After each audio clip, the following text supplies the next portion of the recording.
سلام ګرانو لیدونکو د نن ورځې تازه او مهمو خبرونو ته ښه راغلی. د پاکستان وزیر اعظم شهباز شریف ویلي دی وخت را رسیدلی ده چې ترهګري به ختموو. د دې دپاره چې کومې قربانیانې ورکول سوي دي او ورکول کیږي هغه به ضایع نه ځي. د پاکستان حکومت پوځ ته ویلي دي چې هر ډول وسایل یې په کار وي هغه به ورته د ټولو نورو اخراجاتو په کمولو سره ورکول کیږي او هیڅ قسمه کمي به پکې نه وي.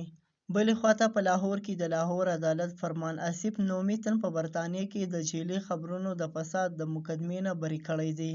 فرحان آصف نومي تن چې په ډیجیټل پلیټفارم چینل 3 نو کې کار کوي په برطانیه کې د جعلي خبرونو خپرولو په تور کې تېره اونۍ د پنجاب په لاهور ښار کې نیول سوی و، خو د لاهور ضلعي عدالت د وفاقي تحقیقاتي ادارې FIA لخوا وړاندې کړل سوي رپورټ کې ویلي دي چې فرحان آصف دغه خبرونه خپله نه دي خواره کړي بلکې د یو بل سوشل میډیا پلیټفارم څخه اخیستي وو. همداراز د سیند صوبې په ګوټکي ضلع کې یو بل خبریال په ډزو ویشتل سوی دی.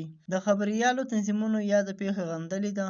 د صوبایي حکومت نه یې په پیښه کې د ککړو کسانو د نیولو او هغوی ته د سزا ورکولو غوښتنه کړې ده.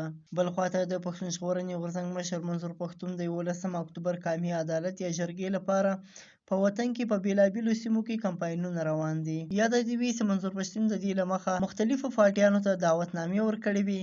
همداراز یې پرون د قومي وطن پارټۍ دفتر ته ورغلي وو او هغوی ته هم د 11 اکتوبر د قامي عدالت لپاره بلنه ورکړې وه. دا و د نن ورځې تازه او مهم خبرونه. سبا نیوز سبسکرایب کړئ او له نورو ملګرو سره هم شیر کړئ.